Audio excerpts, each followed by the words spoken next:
Muy buenas noches y bienvenidos de nuevo a Sin Corbatas, este espacio en el que venimos trabajando hace ya un tiempo para tratar de conseguir toda esa información que no siempre es fácil de comprender y hacerla supremamente accesible para todas las personas, para que participen de los debates relevantes en nuestro país.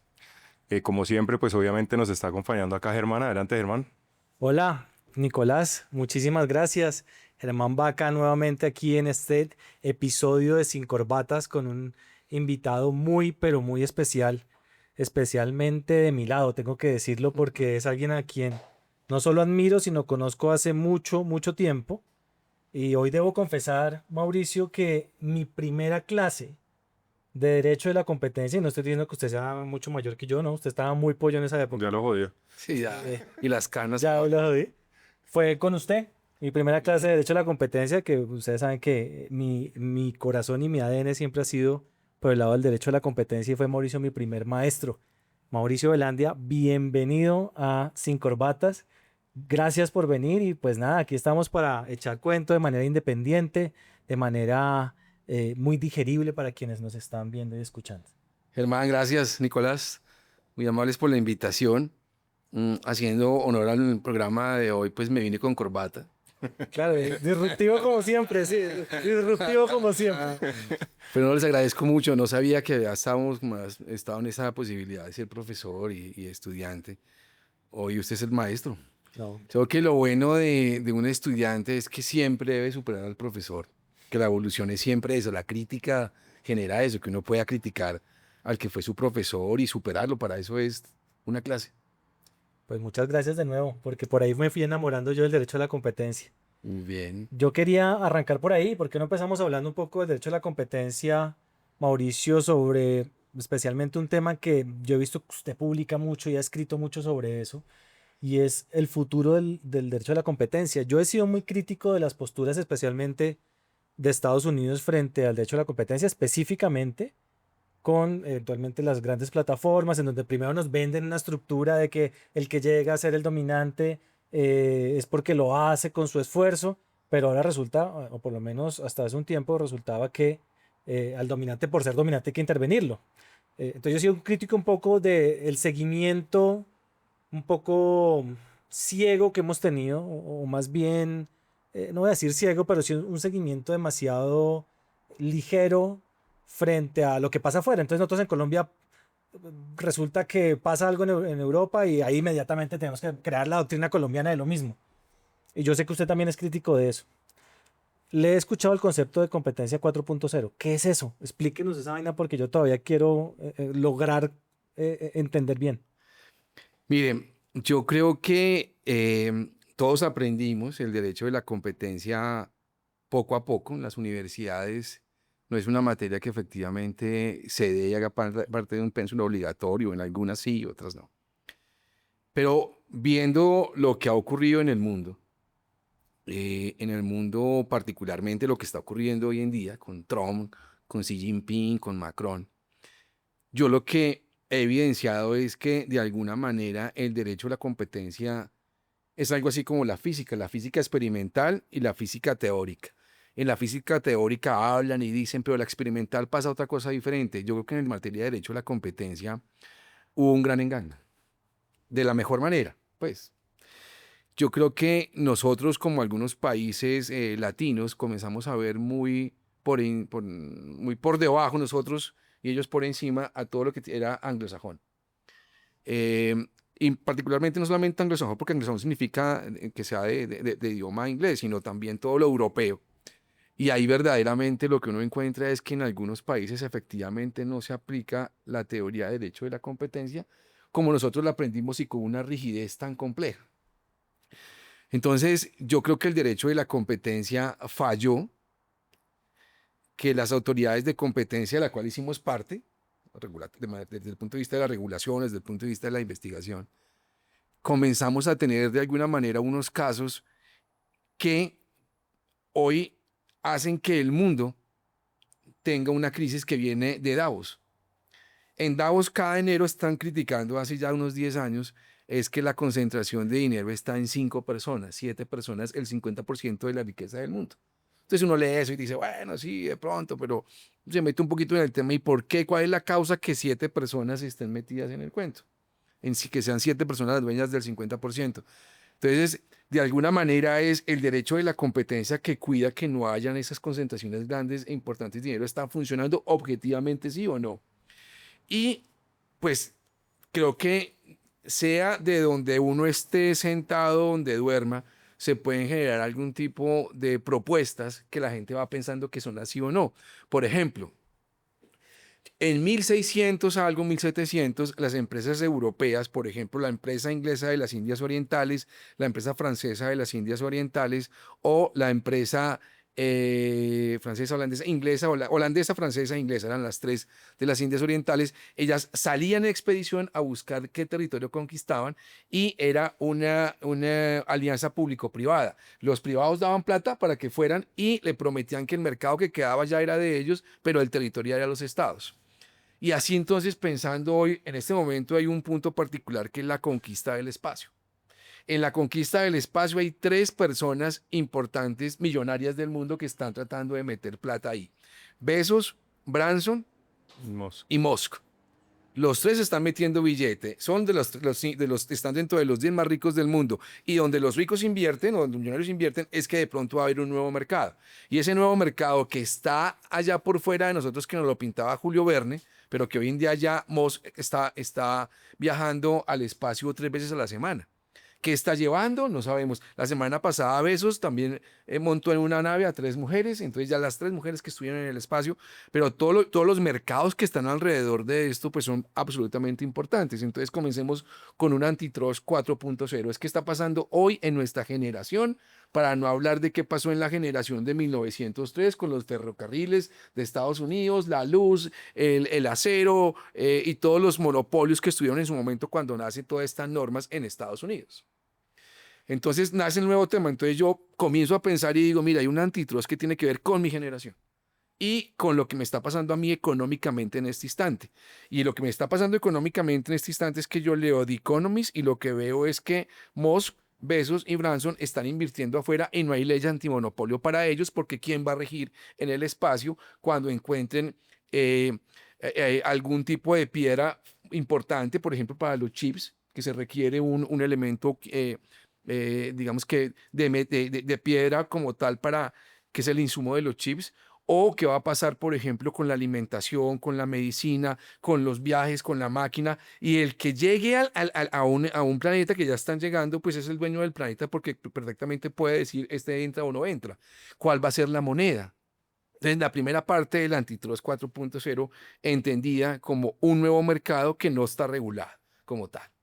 ¿Sí? Así hay muchos más, pero no quiero, poco a poco, si quiere, vamos avanzando en qué temas pueden hacer parte de este Antitrust 4.0, entendido, por ejemplo, como ese que le estoy diciendo. Nos, por ejemplo, también otro punto que me parece importantísimo mencionar de manera rápida, y es el mar y la guerra que se está presentando comercial en los mares. Por ejemplo, Panamá, el canal de Panamá es un ejemplo típico de cómo hoy en día un puerto está de alguna manera siendo, desde el punto de vista geopolítico, trazado cómo va a ser el mercado occidental y el oriental.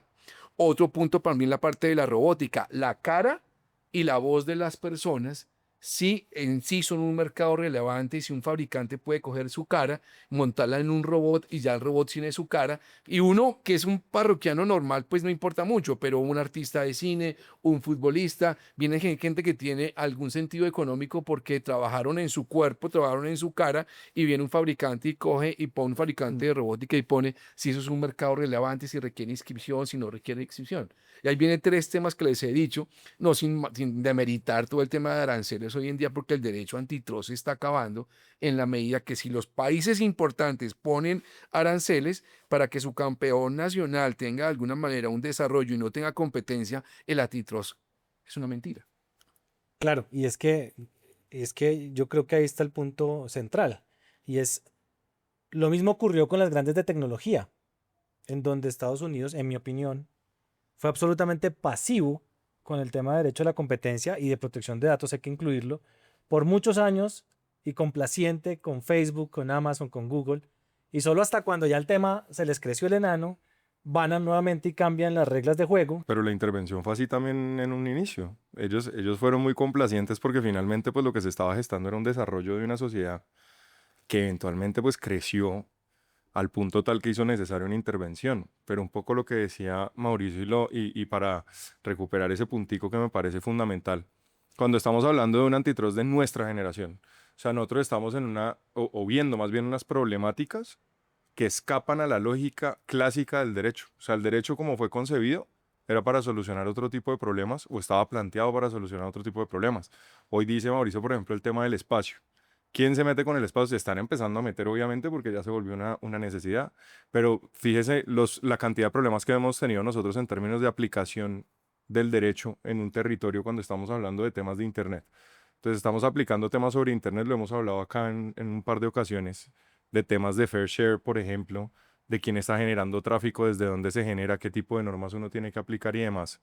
Y lo que vemos es que definitivamente el marco institucional no se acomoda a la realidad que estamos viviendo y adicionalmente, y esto no es nuevo, por supuesto, la tecnología avanza a pasos pero agigantados en comparación con lo que puede evolucionar el derecho.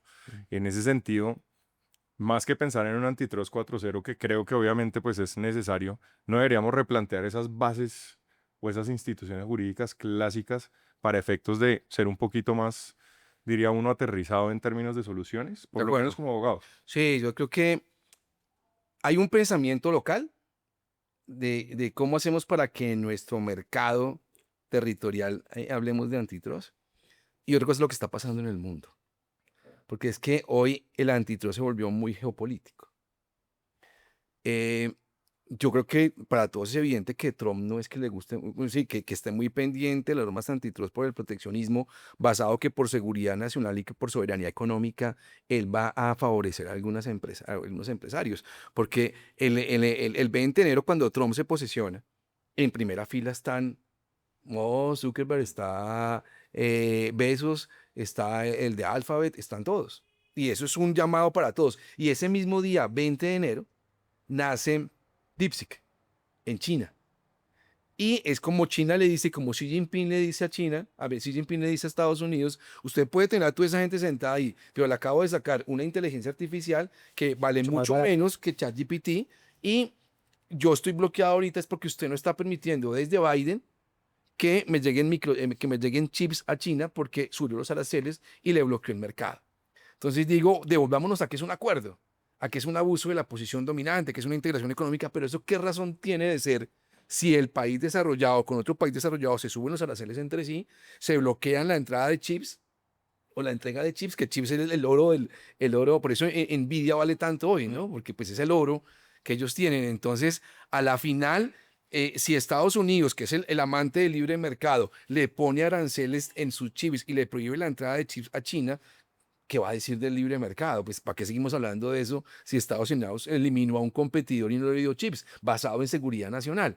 Y China a la vez también dice, ok, entonces yo también le pongo, a usted también le pongo unos aranceles y el punto sería si hoy con toda esta guerra el que está luchando por el libre mercado es China o el que está luchando por el libre mercado es Estados Unidos, que es muy crudo lo que acabo de decir. Pero ahí no hay un poco donde yo iba es, y digámoslo abiertamente, y creo que es histórico. No hay una hipocresía de parte de las políticas de regulación y de competencia por parte de Estados Unidos, porque como usted bien lo dice, en esta posesión estaban los cuatro de tecnología, Claro, pero hace 4 años estaba agarrado con ellos correcto, y no total. quería ni siquiera verlos y estaba era con las empresas de telecomunicaciones y estaba a favor de romper con el principio de neutralidad, etcétera. Entonces, ¿no será que lo que hay es una especie de hipocresía en donde nosotros simplemente seguimos un poquito como borregos para donde vaya el tema de competencia y la regulación y terminamos a veces como estrellándonos un poco lo que dice Nicolás? ¿Vale la pena tener toda esa estructura o es mejor que nosotros creemos nuestras propias estructuras? Yo creo que es importante que nosotros comencemos a hablar con, con atrevimiento, ser atrevidos. ¿Sí? Porque muchos profesores y profesionales han ido a estudiar a diferentes universidades, particularmente occidentales, porque no somos muy asiduos a ir a la Universidad de Beijing o de Shanghai. Nosotros somos muy occidentales. Ni a India, que también es magnífica en sus universidades. Entonces tenemos un pensamiento muy occidental. Y en eso, esos profesores o profesionales que fueron, hablan de posición dominante y hablan de cartelización. Y ahí estamos en esa, hablando de cartelización y el abuso, mientras el mundo está hablando de otras cosas. Mientras Estados Unidos y China están en un momento histórico donde están hablando, pero nosotros no podemos dar la primera palabra que se diga dentro de ese mercado que hoy es disruptivo hasta que alguien lo diga afuera. Y yo De pienso, acuerdo. y yo pienso que hay un punto particular que es muy simple y muy sencillo. A nosotros nos dañaron mucho la cabeza con mucho indio, Sí, sí, sí. porque todo lo que sea indio y original está mal. Porque uno que descalificar a alguien, uy, es una indiamenta. Lo que había era una indiamenta y no, eso era terrible. No, que usted no fue que eso era una indiamenta terrible. Y eso ya queda en la cabeza como un taladro, porque ese taladro entró y todo lo que sea nativo, original de acá, es mucho indio. Entonces, solamente podemos mirar hacia afuera. Entonces, yo creo que para combinar las dos preguntas, hoy se puede hablar de posición dominante, pero hablar yo creo que con un antitrust diferente y con una lógica diferente. Es que el que tiene posición dominante, que le manden un ramo de rosas al vicepresidente de mercadeo y de ventas. Y un aplauso, que pasa hasta el 31 de octubre y le regalamos un carro, porque ese personaje hizo que el consumidor lo escogiera a él, que fuera el mejor, pero entonces posición dominante es castíguelo, deténgalo. ¿Por qué? Porque no, ya no puede hacer nada más porque tiene posición dominante. Y las empresas, no, yo no tengo posición dominante, no, nadie puede decir que es el mejor. Y ese derecho constitucional al libre desarrollo de la personalidad a ser el mejor. Entonces, el derecho antitrust tiene que ser pensado de otra manera. El derecho antitrust es competir y en la competencia gana uno y eso hay que premiarlo, pero no castigarlo. Entonces, la posición dominante se convirtió acá en que ya significa abuso. Entonces, no, lo que hay que pregonar es empresas que tengan posición dominante, que ganen en competencia, porque si no hay una que gana, se quieren cartelizar para no generar competencia, porque si gano me van a detener y van a hacer que yo no progrese. Entonces yo creo que hoy en día la mecánica de la geopolítica es proteger a un campeón nacional. Salió Lechat, que es el que está compitiendo con DeepSeek y que está compitiendo con ChatGPT. Lo sacan el 6 de febrero y ese 6 de febrero sale Macron en esta conferencia, en este congreso de robótica que hay anualmente, y donde él dice, acabamos de crear un chatbot de inteligencia artificial donde de alguna manera va a competir con el chino y va a competir con los norteamericanos. Es mi campeón nacional, tiene ayuda estatal.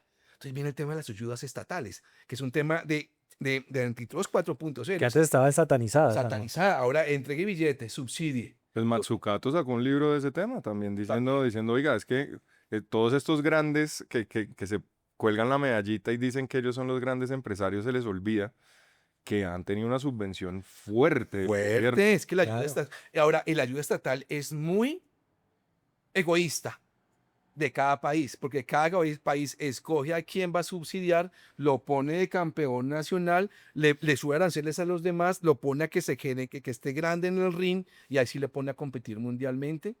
¿Y qué importa si le ayuda estatal? Porque también viene un punto más complejo y más crudo por el cual yo creo que se va a incendiar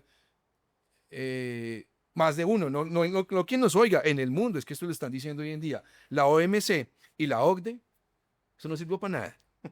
Porque a la final Trump, Xi Jinping y Macron están haciendo lo que quieran con los aranceles y con todo. ¿Y dónde está la OMC con las investigaciones?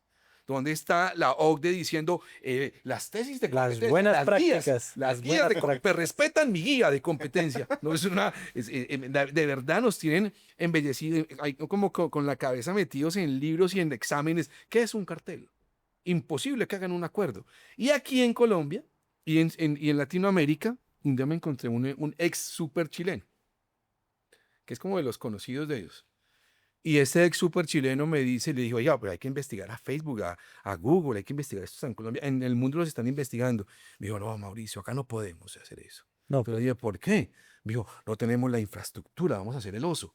Entonces le dije, entonces cierra la superintendencia de Chile.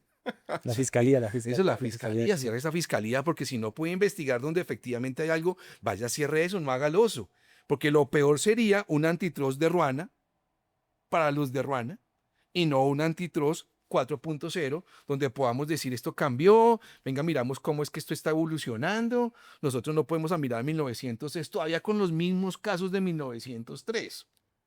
Pero Mauricio, ahí voy a ser un poco crítico. Y es, usted estaba hablando del tema de la conquista espacial, eso es economía dinámica. Es decir, el primero llega, va por el mercado. Sí.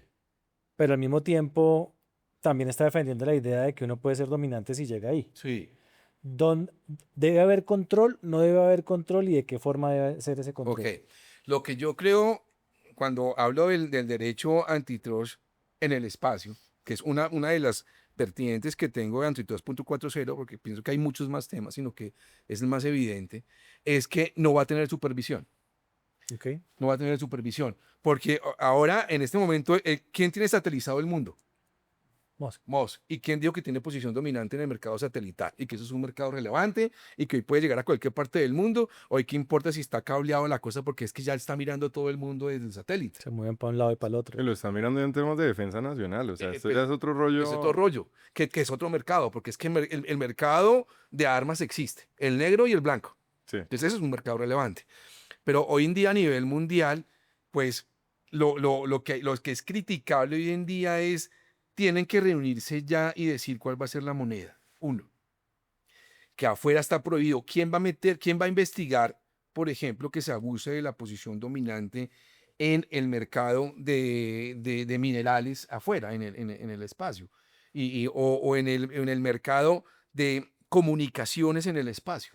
Porque es que la comunicación va a ser de donde está la nave espacial, más el territorio donde llega, más donde está la estación, o el que está caminando por ahí. Y súmele un poquito, es que la robótica va a alcanzar a que el ser humano no se le dañe la piel, sino que el robot sabe con metal y no se va a dañar. Entonces, lo apetecido va a ser toda la robótica afuera. Pero eso está en este momento suelto. Y a nadie le interesa que ahorita vayan a regular eso, porque Bezos, la Federal Trade Commission no ha mirado a Bezos, ni tampoco a Mo, ni le ha dicho, venga, ¿usted qué está haciendo? ¿Cómo así? ¿Quién tiene posición dominante acá? No es, hágale, y siempre va a ser la excusa. Innovación. Es la innovación. La innovación. Porque si no tenemos innovación, el ser humano se va a acabar. Va a llegar un volcán y la lava y acaba con la ciudad. La innovación. Esa fue la excusa para el tema. Esa fue la excusa para el tema de las 4 grandes de tecnología. Que yo creo que una de las ayudas estatales es la ayuda pasiva. Total. ¿Cuántos años duró Estados Unidos sin intervenir? El laissez-faire. Nada relacionado con protección de datos en Estados Unidos y en el mundo. Ahora hablemos a ustedes que les fascina la protección de datos. El tema. No me Y es- Ahora- tiene que existir. Es una buena fuente. No, está bien, pero ingresos. genera, la idea que le voy a decir es que genera ingresos. Es que hoy en día los diferentes países están diciendo, los datos son importantísimos, usted me los protege.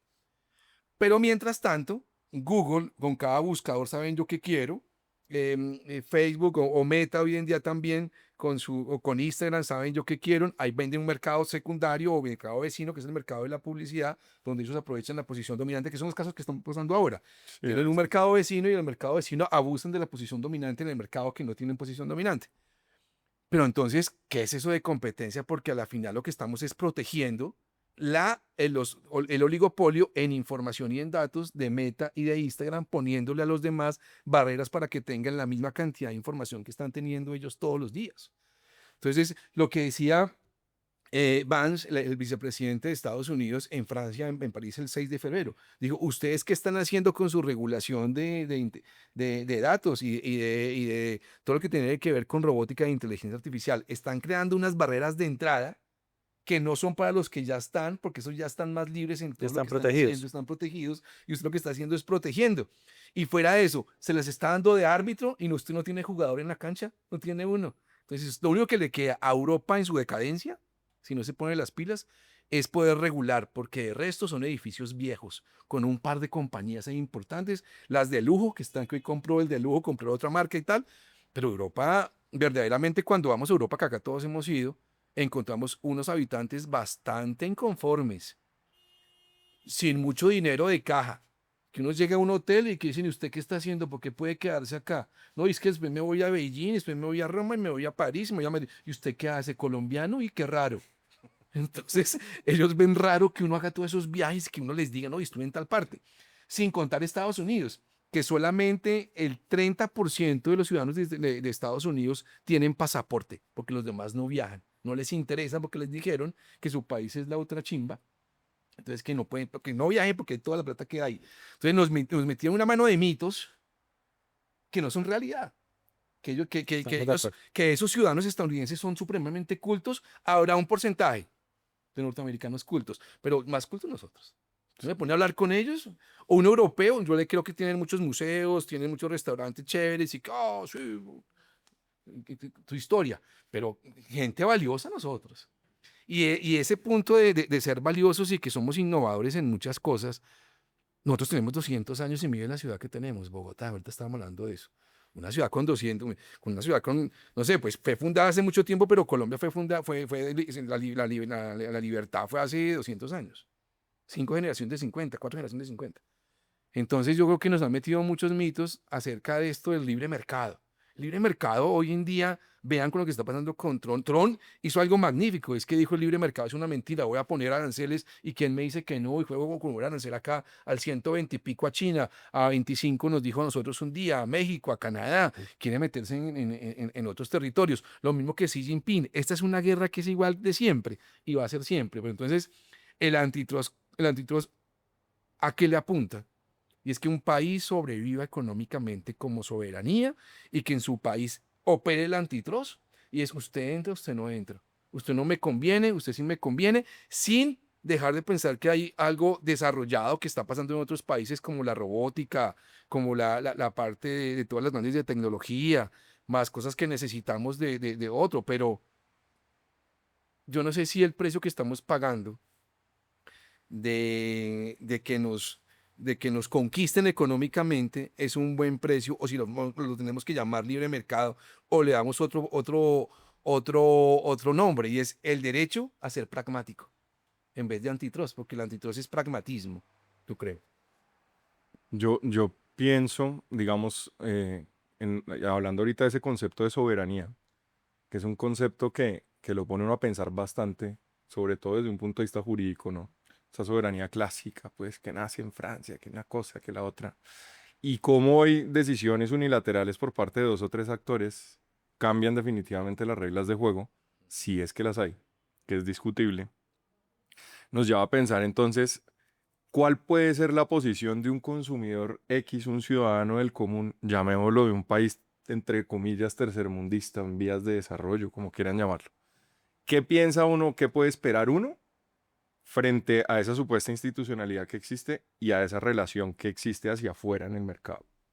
Yo preguntaría, lo que pasa es que es una pregunta al corazón, y es si verdaderamente el precio lo fija la oferta y la demanda. Uf. Reevaluaron todos los conceptos, mejor dicho. Baraje de nuevo. Aquí va a salir una nueva cátedra. Porque es que lo que está pasando ahorita globalmente nos permite ver si el precio lo fija la oferta y la demanda. O es que siempre había sido así, porque es que aranceles siempre han existido de un lado y de otro, y acá te fijo esto, y los acuerdos de libre comercio, pero allá fijamos aranceles frente a otros, y se cuidan, son soberanos. Pero ya cuando Estados Unidos se da cuenta que de pronto China lo va a pasar, dice, es mi última oportunidad de parar esto, yo voy a apropiarme de Occidente, les quito la oportunidad a la OTAN de estar protegido militarmente, porque es que la milicia va asociada mucho al poderío económico, porque es difícil tener un poderío económico sin ejército, y la democracia también está asociada mucho a eso. Entonces, yo creo que hay que verificar si efectivamente el consumidor qué va a hacer, quién le fija el precio. ¿El precio se lo está fijando el mercado o el estado donde él está viviendo en ese momento? Dice, acá el precio va a ser esto, y pues mira lo que puede pasar en Estados Unidos con los aranceles, es que los precios van a subir.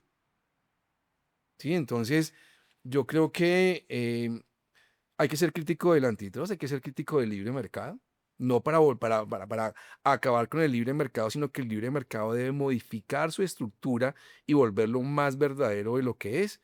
Yo creo que el Estado puede dar subsidios, ayudas estatales y retirarse elegantemente. Muy Keynes, yo pienso. Es que yo creo que a la final lo que estamos viviendo es una época muy keynesiana donde el Estado está ayudando. Y es raro porque ya no importa si es comunista o socialista o es un amante del libre mercado, para ponerlos en extremos contrarios, que tampoco están así.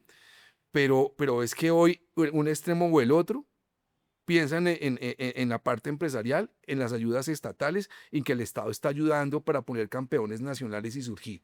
El punto será para Colombia es a quién vamos a subsidiar. Porque todos están haciendo, mientras todos están haciendo campeones nacionales, nosotros estamos pensando, investiguemos este acuerdo, no dejamos que este crezca porque es posición dominante y es malo. No, venga, ¿quién tenemos? ¿Qué es campeón nacional acá? ¿Quién es un campeón nacional? Yo, por ejemplo, he pensado, cuando acá solamente hay un Pero actor. perdón ahí, perdón, un paréntesis ahí. ¿Campeón nacional usted se refiere a industria nacional o a un campeón gringo o europeo en Colombia? No, preferiría un campeón nacional colombiano, Puro y duro. puro y duro. ¿Y a quién vamos a proteger? ¿Y este campeón nacional qué va a hacer? Ese campeón nacional lo que va a hacer es dar empleo a los que están en el territorio donde está esa industria. La utilidad se queda acá y se reinvierte. ¿Qué es lo que está pensando Trump, Macron y Xi Jinping? Pero nosotros no estamos protegiendo al nacional porque decimos subsidio. Está dañando el libre mercado. El Estado hizo una ayuda estatal y hay que colgarlo de un árbol. Mientras que el resto de países están haciendo eso. Protección al 100%. ¿Desde cuándo? No desde la era Trump. Biden le dijo a China que no le iba a mandar chips. Eso está hace muchísimo tiempo inventado. Pero nosotros acá, con ese antitrust de 1903, que es el que enseñan en universidades, estamos enseñando que la posición dominante, y que bueno, abusar es lo malo, pero tener posición dominante no está mal. Pero entonces protejamos a ese que llegó y que le dijo a la clientela y que el cliente la escogió. Por algo el cliente la escogió. O si no, investíguelo porque de alguna manera adquirió una posición dominante ilegalmente. Pero si la adquirió bien, ¿para qué lo va a sancionar? Haga lo que hace Trump, que más bien lo protege y le dice, va, salga afuera y siga. Pero esta se la mando con curva. Eso implica que si estamos hablando de una industria que hay que proteger, podamos mezclar a los industriales para protegerlos. Es decir, generar algún tipo de interacción entre competidores nacionales para protegerse de afuera. Ok. Es decir, un posible cartel para hablarlo. Ok. Yo lo le voy a contestar con una foto. Y la foto del 20 de enero en la posesión de Trump. En una misma silla estaban todos los competidores. ¡Bravo, Trump! ¡Bravo, vamos, Trump! Y allá estaban los cuatro. ¿Qué estaban haciendo entre ellos? Ahora, todo el discurso se cae cuando a Google lo comienzan a coger la Corte de Estados Unidos y lo afinan. Sí. Y cuando la Federal Trade Commission hace 2 días investiga a Facebook, a Meta. Sin embargo, hoy, de alguna manera, están generando unos aranceles para que nadie entre. ¿O qué opinan de TikTok? De la venta de TikTok. Hay que vender a TikTok. ¿Por qué? Porque la seguridad nacional. Pero es que es competidor de los demás y se está quedando con todo el mercado. Entonces, mire cómo usan el antitrust para una protección nacional de grandes países, de grandes naciones que están peleando con otros que también es ya. Cuando uno va a Beijing o a Shanghai, Google no entra. La señal de Google no entra, ni tampoco entra la de YouTube. Entonces también tienen bloqueado. Entonces, ¿cuál libre mercado? Sí, claro. ¿Sí? ¿Cuál libre mercado? Eso, digamos que no. Yo creo que un campeón nacional puede ser producto de una fusión, por ejemplo, entre competidores, que genera posición dominante y es de aquellas que pasa no condicionada. ¿Por qué? Porque es diferente, porque el concepto no es el antiguo de que posición dominante y no la integración. No, más bien déjela y le decimos que tenga empleo. Voy a poner un tema ácido para entender el proteccionismo y dónde estamos muy atrasados. Viene el caso de los licores por departamento. En los casos de licores por departamento, viva la competencia, que no, que tiene que entrar acá los aguardientes y no sé qué. Pero no se dieron cuenta que si hay una empresa en Colombia que se lleva toda la producción, independientemente que los impuestos queden en cada región donde se venda, es que la industria de ese departamento quiebra y ese activo quiebra y esa marca quiebra, por lo tanto no va a haber empleo en esa región porque ya no va a haber una industria que contrate gente de esa región. Eso se llama proteccionismo. Y el modelo colombiano estaba basado en un proteccionismo que es absolutamente hoy contemporáneo en el mundo. Es que cada país tiene un campeón nacional para que dé empleo. La pregunta sería, ¿para qué un campeón nacional? Económicamente, ¿para qué necesitamos un campeón nacional? Para sacar y decir, sí, campeón nacional, vamos a la Copa Libertadores. No, el campeón nacional, ¿para qué es? Para que Crear dé empleo. empleo en esa región y para que la utilidad que dé sea revertida dentro de toda esa región en particular o dentro de todo ese país. Entonces, claro, es un contrasentido. Hoy en día económicamente se está hablando del monopolio eficiente. Sí, qué fuerte. Porque son dos palabras completamente opuestas, monopolio y eficiencia. Siempre se ha planteado la eficiencia como una defensa de Exactamente. ser un dominante, o ser Pues monopolista. hoy campeón nacional significa monopolio, monopolio eficiente. ¿Por qué? Porque da empleo, porque da también alrededor una posibilidad de ingreso y de utilidad. Muy fuerte decirlo. Y para alguien de libre mercado es muy fuerte decirlo. Pero si vamos la realidad y las cartas sobre la mesa, eso es lo que yo creo que está pasando. Somos claros en que existe un problema, sin duda alguna, que tiene que ver con las bases mismas de lo que se denomina antitrust o que este marco normativo, jurídico, lo que sea, es poco práctico, requiere algún tipo de modificación. Pero también habíamos hablado de una idea que me parece muy interesante y es que no toda iniciativa perdón, no va a ser bien vista, porque nosotros no tenemos el nivel, si se quiere, la casta para hacer ese tipo de propuestas. Siendo pues un profesor colombiano, pero que ha trabajado y ha estado vinculado en el exterior también en temas académicos, sí se ve así de difícil, existe de pronto una posibilidad, tenemos que mejorar el diálogo con la institucionalidad colombiana en ese sentido, ¿o qué podríamos hacer? Yo creo que el ejemplo de Milei en Argentina permite evidenciar que lo que dicen los chinos puede ser cierto. Es que el aleteo de una mariposa puede generar una tempestad. El punto es creérselo. Yo creo que hay que creerse. Yo creo que también hay que pensar que uno es capaz. Hay que pensar que en grande para hacer cosas grandes. Y en pequeño, pues uno hace cosas pequeñas. Lo primero es hablar hacia afuera y decir.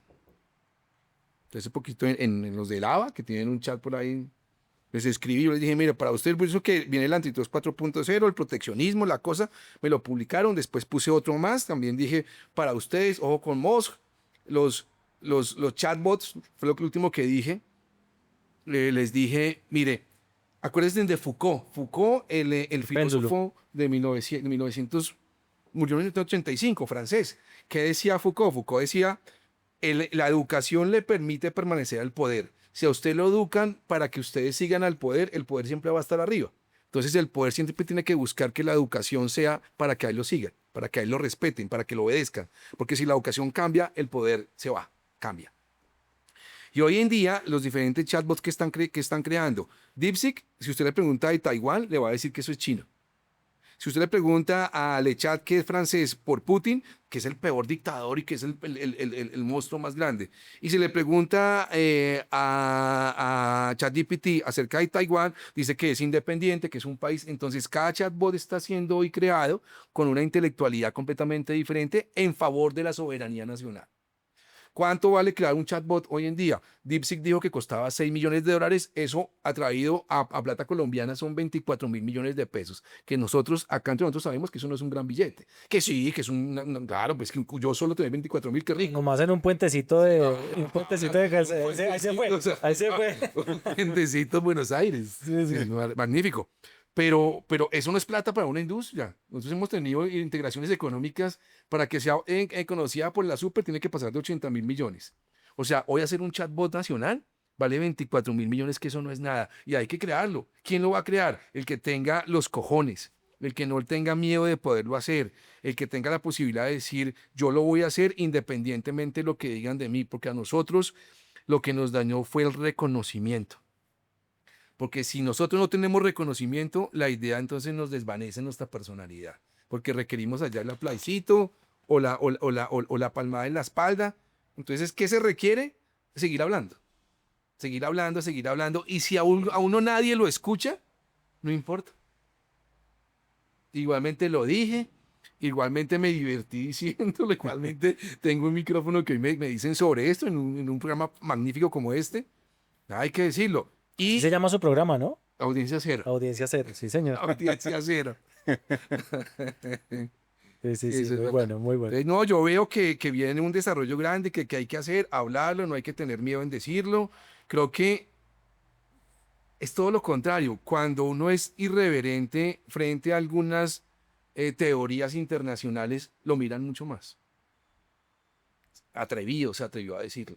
Entonces es todo lo contrario. Cuando nosotros llegamos a un congreso mundial y todos los colombianos es a un extremo por allá, o van y se toman un traguito y hablan, pero nunca levantan la mano y dicen, oiga, venga, yo pienso esto.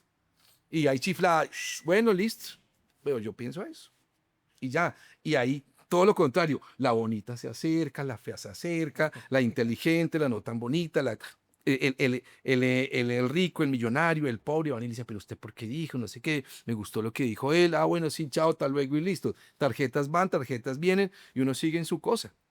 Lógicamente no es construcción de un día, es construcción de un discurso permanente que hay que hacerlo en cualquier tema, telecomunicaciones, en la banda ancha, banda con todo lo que siempre se requiere más. Como manifestación de eso que usted está planteando, creo que usted ha sido el único que ha presentado una queja, una demanda ante el Tribunal Andino de Justicia, que también se presentó acá ante la Autoridad de Competencia frente a las grandes de tecnología. ¿De acuerdo? Creo que es parte de eso que usted está planteando, Sí, de, sí, de sí. alzar la mano y hacerlo. ¿Cómo le fue con eso? Pues me fue muy bien, no la abrieron. Ni allá ni acá. Me fue muy bien porque eso me ha dado dolor para yo poder decir y criticar a Lacan. Ok. Entonces me ha ido bien, ¿por qué? Porque abrí la discusión de que Lacan, si no sirve para eso, que la quite. Yo hubiera estado de presidente de Lacan en ese momento, de secretario general, y uno le dan el papayazo de investigar, que alguien le presente ¿Cuál una era la denuncia. hipótesis ahí? ¿Abuso de posición dominante? Sí, la hipótesis es la siguiente, un abuso de posición dominante conjunta. Ok. Porque tanto va contra Amazon, contra Google y contra Apple y contra Meta. ¿En qué sentido? Más para Meta y Google y de pronto Amazon. Es que ellos están teniendo acceso a una información muy depurada, casi con 100% de cercanía a la verdad. ¿Por qué? Porque tienen efectivamente a personas que están diciéndole todos los días.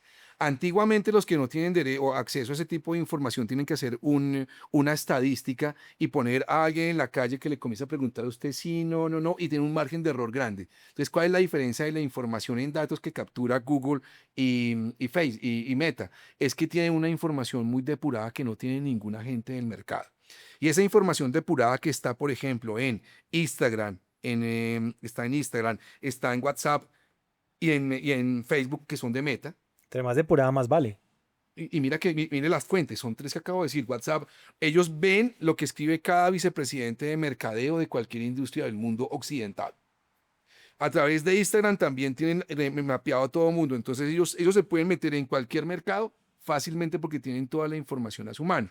La tienen dos compañías. Entonces tienen una nueva mercado que se llama el mercado de esa información y ahí tienen una posición dominante de mercado vecino porque Facebook tiene el 70% de participación en red social. Así es.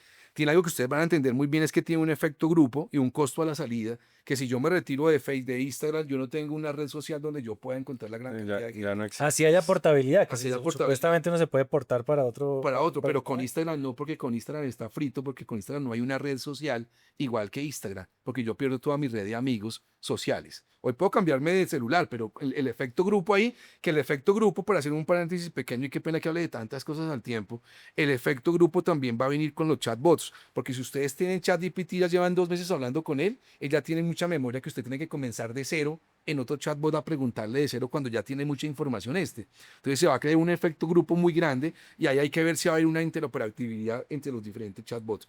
Me devuelvo a lo de Lacan.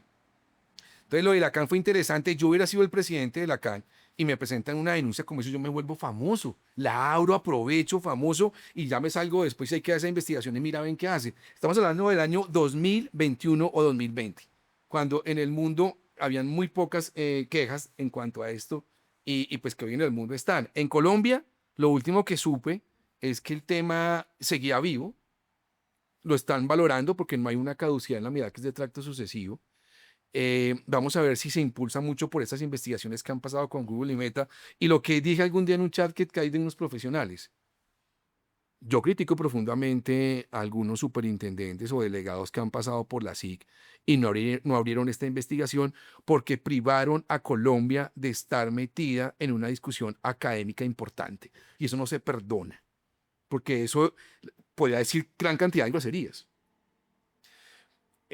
Frente a ese comportamiento, porque no es justo que 1, 2, 3 personas nos quiten la primacía de ser personas interesantes en el mundo académico. Porque Colombia, usted, yo, Nicolás y todos los profesionales de derecho a la competencia estaban preparados para una investigación como esta y no como dijo este chileno, no abramos eso porque de alguna manera vamos a hacer el oso. ¿Cuál oso? ¿Cuál oso? Si es que estamos académicamente ya muy maduros para que nos digan qué hacer desde afuera, es que acá todos estudiamos afuera. Y nos hemos hablado con gente de afuera, pero hemos sido tan parroquiales que no fuimos capaces de abrir una investigación que pondría a Colombia en otro lugar. Pongo un ejemplo deportivo. El fútbol es un deporte de hombro, de cuerpo, de no sé qué. Si Colombia hubiese aprovechado la oportunidad del Mundial de Fútbol de Estados Unidos, hubiésemos quedado como estábamos, que hasta Pelé dijo, mi favorito es Colombia, nosotros como personas de cuerpo seríamos visto de otra manera porque hubiéramos sido campeones del Mundial de Fútbol de Estados Unidos. Y nos está pasando eso en competencia. No fuimos capaces en Sudamérica de ser los primeros en investigar estos temas. No era por mí. Pues mira, además, una demanda de 1000 hojas. Yo estaba desparchado en pandemia y dije, venga a ver qué hago, porque no había trabajo, no había, venga a ver qué hago. Y me puse a escribir eso. Pero yo creo que seríamos un país muy diferente, donde abriendo esa investigación estaríamos en pruebas, seríamos plana mundial de muchas partes. Pero acá seguimos con un caso de las funerarias o de no sé qué cosas. Ahí hay que rescatar algo que nos dijeron, nos dijo un invitado en uno de los programas que ya están al aire, y era que teníamos que tener en cuenta algo, sobre todo para este tipo de conversaciones académicas. Decía: "Vea, lo que pasa es que detrás de toda decisión existe un argumento político, hay una razón política, que muchas veces uno no tiene en cuenta porque uno está desde lo técnico. La conversación que uno está acostumbrado a dar es distinta. Pues, ¿Qué podríamos nosotros desde un espacio como este, o desde la academia misma, eh, decirle a esos políticos para que eso no vuelva a suceder?" que no sean egoístas, porque yo creo que es un egoísmo profundo, porque un presidente de Colombia, o un gobernante, o un ministro, ya medianamente tocó la campana del éxito. Ya tiene un lugar asegurado, ya va a recibir después contratos, un presidente va a tener pasaporte diplomático, va a tener también una pensión jugosa. ¿Y por qué no piensa en un país intelectual, en un país culto, en un país donde tiene la oportunidad una generación diferente a la mía, diferente a la de ustedes? Y es que le den esa oportunidad a esa gente de poder ser vistos de otra manera en el mundo. No se trata de acabar con la droga. Por ahí ese no es el problema. El problema es que intelectualmente nos sentimos pequeños y copiones permanentemente. Sí, pero el problema de Colombia de pequeñez y como nos ven es que saquemos toda la gente inteligente afuera y que comience a hablar cosas y que están calificados como locos o como disruptivos o como que está diciendo este man tan atrevido. Haga fila, es que acá es el punto, haga fila. A mí todavía no, hasta que me muera. Y así vamos con gente que lleva 30 años en un cargo, los presidentes de gremio, 30 años. Y el vicepresidente ahí esperando a ver cuándo se muere el otro. Te lo juro. Entonces, haga fila. No, señor, mucho indio. Se quieren pasar.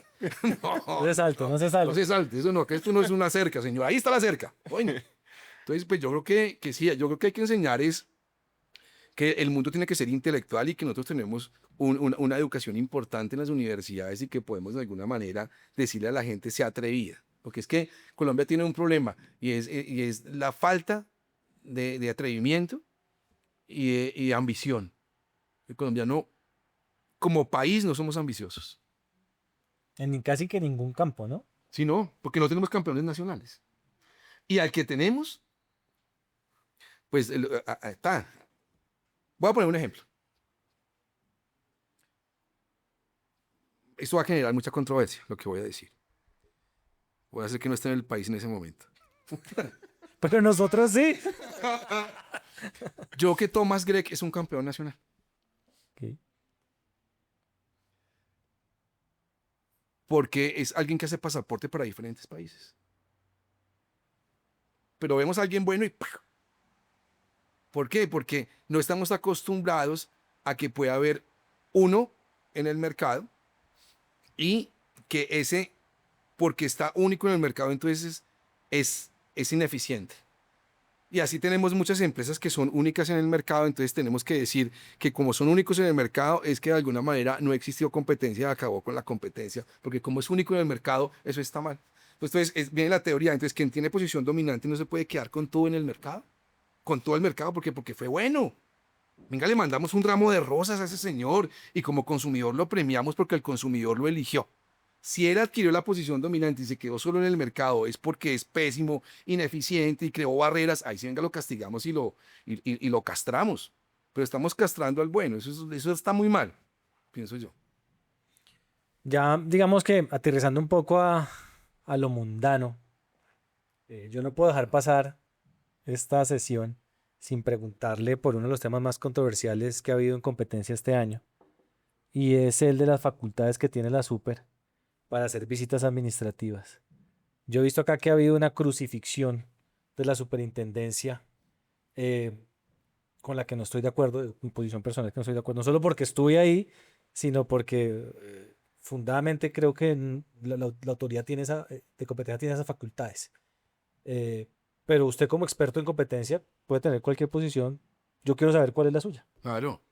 Mire, yo creo que se presentaron algunas visitas antes de que esto se armara el merequetengue por particularmente dos temas en especial, que fue lo que armó, yo creo mucho, es cuentarse con un poderoso, ¿no?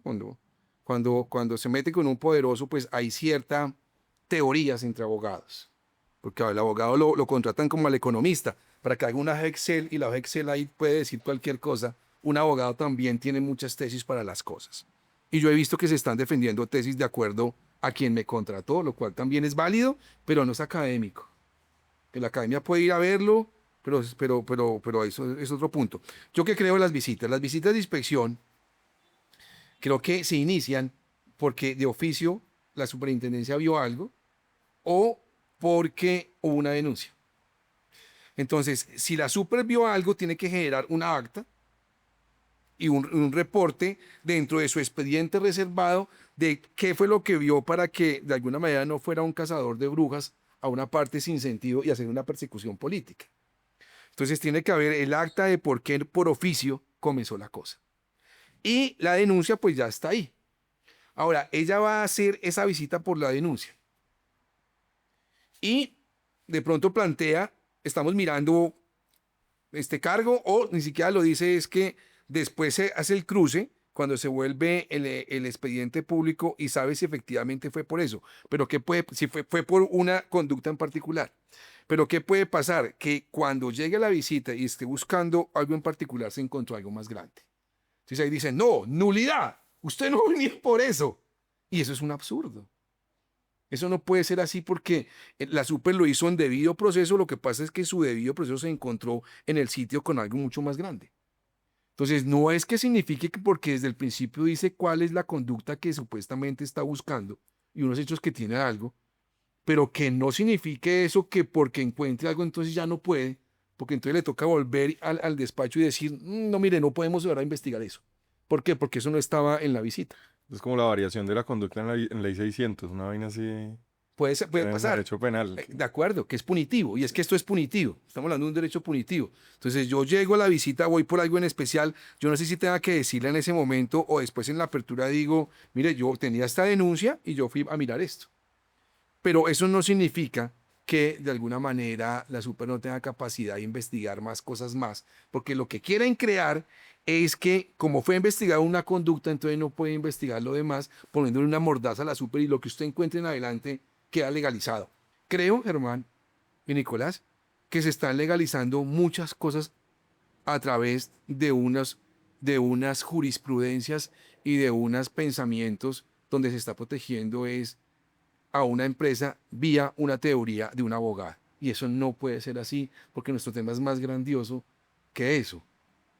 Entonces yo creo que en las visitas la super tiene una gran posibilidad de ir, tiene una posibilidad de coger el celular y efectivamente hacerle una copia, lo mismo que al computador, estaba investigando una cosa, el punto es por qué fue, y es dele una motivación para que vaya, ahí debería estar el punto, ¿Fue con motivación o fue haciendo una persecución a encontrar cualquier cosa? Y la única prueba es que tenga un oficio de alguien que presentó una queja y voy por esa conducta que es típica y tengo elementos que me dan a pensar y dudar que allá hay algo, o iniciar algo de oficio por algo que me di cuenta, pero no puedo ir sin nada, sino que voy a buscar a ver qué encuentro, pero tampoco puede ser que yo limite la superintendencia en una apertura de investigación por algo que no me fue denunciado, sino que yo encontré en un computador y encontré un supercartel y que digan, no, yo no puedo investigarlo, no, eso es una, eso es una, eso es una barrera a la justicia, Ok. pienso eso. Y por esa línea, digamos, de aspectos, si se quiere, procesales frente a las facultades de la superintendencia. Esto que estaba pasando en las investigaciones de violación, pues, al régimen de protección de datos y demás, que más o menos fue una especie de réplica de procesos que se habían abierto en otras jurisdicciones contra esas empresas, ¿cierto? Pero en una versión platanizada, insisto, cogen la misma investigación, los mismos hechos y dicen, vea que aquí también está infringiendo nuestro régimen, pero se encuentran con que la realidad de las empresas es un poco distinta. Aquí, por ejemplo, las empresas son, si se quiere, de papel, por así decirlo, no es cierto esa multinacional que uno puede ver en esas grandes investigaciones, sino que es una oficina muy pequeña, que de pronto tiene un representante legal que nadie sabe ni siquiera dónde está metido, ¿cierto? No tienen teléfono, unas oficinas, no he dicho nada. Ahí, ¿qué podríamos pensar o qué podríamos adaptar nosotros frente a la forma en que se vienen haciendo las cosas? Mira, hay una teoría que se llama la teoría de los vidrios rotos, que es de Nueva York. Entonces, y es, si yo cojo al que rompe el vidrio, porque sí, o el delito pequeño, ese no va a crecer haciendo delitos grandes y grandes y grandes y se vuelve gran delincuente, sino que yo lo cojo desde muy pequeño, entonces comenzaron a castigar desde lo pequeño. Yo no sé si eso puede ser aplicable a lo que estamos hablando o es al revés. Y es, en el mercado de datos está tan compleja la situación, yo pienso, que ya hay mucha información que está en cabeza de algunos grandotes y ya ahorita comenzar a pelear con esas que son de papel o los pequeños o que no están en la misma, que son tan sofisticados como esas empresas grandes, lo que estamos haciendo es lo que le dijo em, Vance a Macron y a toda Europa es, estamos creando unas normas que lo que estamos haciendo es protegiendo los monopolios pensando que estamos acabando con unos monopolios o con un bien tutelado. Entonces, yo lo que creo es que hay unas investigaciones espejos que uno puede traer acá, pero yo creo que esas investigaciones espejos serían contra esos que fueron investigados allá, afuera. Y acá uno los trae y dice, mira, acá está pasando esto. Pero en cuestión de datos, yo no sé cuando lo pongan en derecho económico más adelante, es si tiene que haber una apertura de datos para eliminar el elemento anticompetitivo que ya tienen algunos. O la misma venta de datos, ¿no? Es que los datos comiencen a costar. Yo creo que cuando Google y cuando Meta dicen en sus términos y condiciones que es gratis, eso es una mentira. Es La mentira. investigación que presenté en la SIG es eso. Es el Código Civil, que estamos entre abogados, dice que el contrato gratuito es el que no tiene una contraprestación. Y en los términos y condiciones Google y Meta dicen que es gratuito, pero usted me entrega toda su información y yo la puedo usar. Eso en el código era una mediana permuta. Usted tiene acceso, pero me tiene que dar sus datos y me da la autorización de que yo pueda ir a usarlos en otra parte o en mi mercado publicitario. Entonces, yo lo que creo es que en datos sí en datos va a haber una cosa muy importante porque ya se dieron cuenta de lo que vale un dato, Claro. de cómo uno puede vender sus datos, lo que es un dato, es que un dato es plata, un dato es publicidad, es mercadeo, es pues la información. Yo creo que hay mucho por hacer, pero yo creo que en algún momento los datos para acabar con los monopolios y volverlos, hay que nivelar y que todo el mundo pague por datos o que se abra todos los datos para todo el mundo y que haya igualdad de oportunidades. Y teniendo en cuenta, y esto es más, digamos, una invitación, a ver si de pronto existe una respuesta desde lo disruptivo, que es muy característico, obviamente, del doctor Belandia. Si el problema en realidad es que estamos en la cultura del sí a todo y que simplemente por utilizar el filtro en la foto o ser parte, digamos, de una de estas aplicaciones o redes sociales, decimos que sí a todo y como generadores de ese contenido, de esa información, como dueños de esos datos, pues lo estamos entregando en bandeja de plata porque en últimas eso es lo que hacemos. O sea, no creo que más de no sé, 100 personas se hayan puesto en realidad a leer de manera juiciosa esos términos y condiciones, más allá de decir, ¿dónde doy en la casilla de si acepto, que quiero empezar a jugar eso rápido, quiero, sí? La paradoja de la privacidad se llama eso. Correcto. Y entonces, en ese sentido, ¿qué podríamos hacer? Porque es que la gente ya se dio cuenta que eso vale plata. Hoy en día todos quieren ser influencers, todos quieren generar contenido, youtubers, todo eso, pero al mismo tiempo están regalando su información. Entonces, ¿qué podríamos de pronto plantear desde este espacio como una invitación para que la gente sea un poquito más consciente en ese sentido? Sí. Yo creo que cuando nos reunimos con un francés, el francés siempre tiene una palabra muy usual. Es que es no, no, no, no. Para un francés todo es diga cualquier cosa, no. Porque tienen un criterio, un criterio para contradecir cualquier cosa. Y ellos tienen muy clara la palabra no. O los alemanes también un poco. Sin embargo, filosóficamente, en todos esos libros de autoayuda y todo eso, siempre es, pero no, el sí es magnífico. Trabaja el sí, tú trabajas. No, hay una película que es solo diga sí. No lo digas sí, tienes que decir sí. No puedes contradecir esa crítica, no te hace daño, te va a hacer mucho daño. Entonces, nos enseñaron a ser borregos del sí, pastores de rebaño. El pastor dice sí, entonces todo el mundo dice sí. Entonces yo creo que tiene un punto filosófico muy complejo. Es que Colombia no ha tenido un filósofo. García Márquez, pues, desafortunadamente tuvo unas amistades que lo contagiaron mucho en su historia. ¿Cómo quedó él en la historia? Su amistad con Fidel, con Bateman, lo puso en un momento muy complejo que sus obras, no, la filosofía que tenía sus obras se perdió. Pero hay otras culturas. China tuvo a Confucio, los romanos tuvieron también a toda la parte de Grecia y han tenido también mucho más desarrollo después, los franceses. Entonces, desafortunadamente, no hemos tenido una persona que como que nos diga por acá es el camino, nos ha tocado a nosotros. Yo creo que nuestro filósofo fue la televisión, Sábados Felices. Sí, fue Don Chinche. Yo me llamo. Fue eso más o menos Dioselva y Don Chinche y el culero Casanova, que es magnífico. Era bueno, ¿Seguro? era bueno. Uy, qué inteligencia. O el maestro Salustiano. No, eso ya es una Es un nivel. alerta número 1 de que estamos viejos. Ya, o Si sea, nos acordamos de Don Chinche. pero yo creo que, bueno, para poder uno entender cuánto vale la información y un sí o un no en unos términos y condiciones, yo creo que es que nosotros nos da temor que un competidor se quede con nuestra información porque se queda con nuestra idea y con nuestro contenido. Pero no vemos como competidores al que verdaderamente se está quedando, que son las grandes que tienen toda esa información. O sea, peleamos contra el pequeño, pero no peleamos contra el grande. Entonces sigo pensando que estamos atacando no la raíz. Estamos hablando con el caballo, pero no con el jinete. Y el que está jineteando todos los datos son 3, 5 compañías, 10. Hoy en día por ahí vi una fotico esas que son todas chistosas. Es que si llega la super, que se lleve mi WhatsApp, pero que no se lleve mi ChatGPT. Porque hay con ChatGPT uno que no habla. Claro. O no, uno Sí, está muy sí, sí, entregado. sí. Yo creo que en algún momento, pues, claro, pues como que es porque tiene mucha información importantísima. Un punto bueno, para rematar.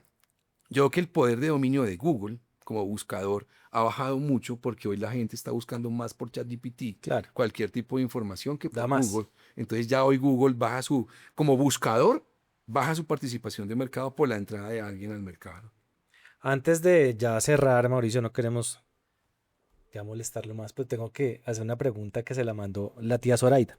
La tía Eso. Zoraida es nuestra fan número 1, ella siempre está ahí, es Esa. la primera que se suscribió y todo. Me la Y salté. ella era mi fan cuando yo era delegado de competencia. En Ok. algún momento fue de las 2 o 3 personas que me apoyaron con algunas decisiones, pero la tía Zoraida estaba ahí. La tía Soraya. Y ella mandó la siguiente pregunta. Si usted fuera delegado hoy, como usted ya fue delegado, si fuera delegado hoy, aparte de la que ya nos contó, la de las grandes empresas de tecnología, ¿qué investigaciones abriría como delegado?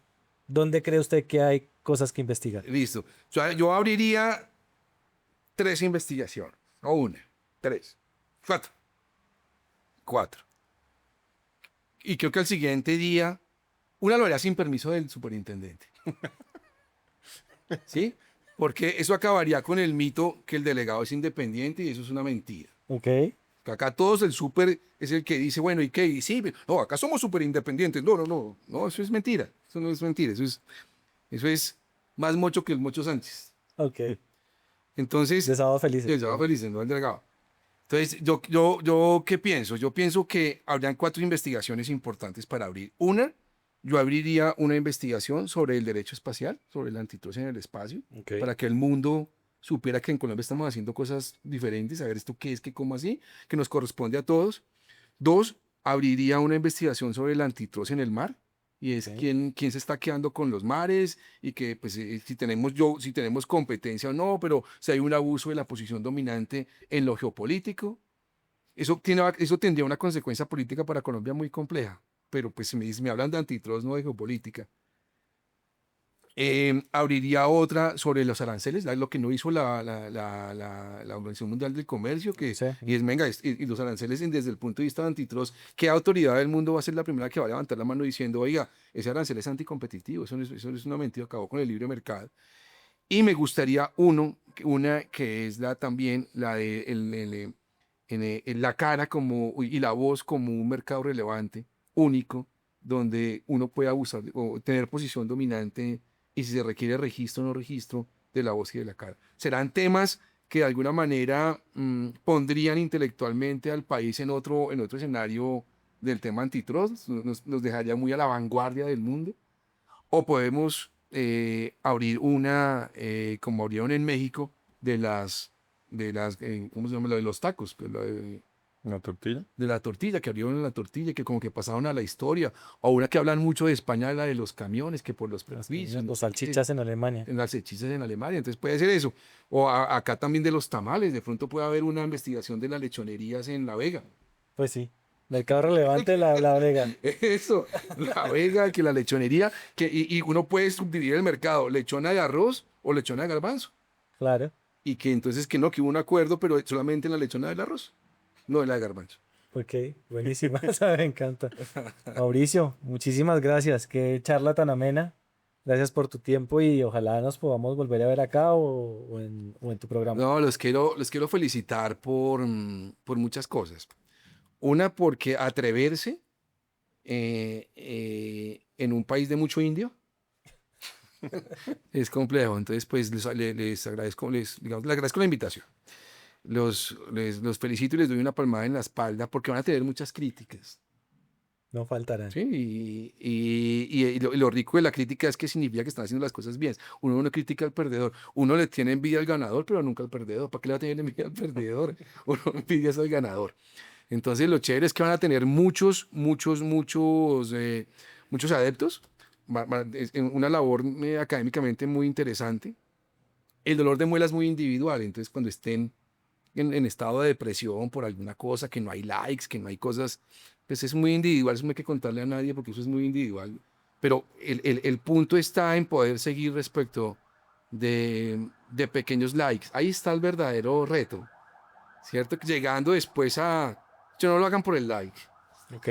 Tendrían una gran falla. Lo hacemos por la tía Zoraida. La tía Zoraida, desde que la tía Zoraida se mantenga, aquí está. No, eso es una chimba. La tía Zoraida, un saludo especial desde acá. Pero yo sí creo que no lo hagan por los likes, no lo hagan porque lo vieron o no lo vieron. Alguien lo va a ver algún día. Y cuando ese lo vea, les va a encantar y los va a llamar. Eso pasa. Eso pasa. Muchas gracias. Muchísimas gracias, Mauricio. Saludo No, como listo, siempre a nuestro director Álvaro. Gracias. Álvaro, gracias. Gracias.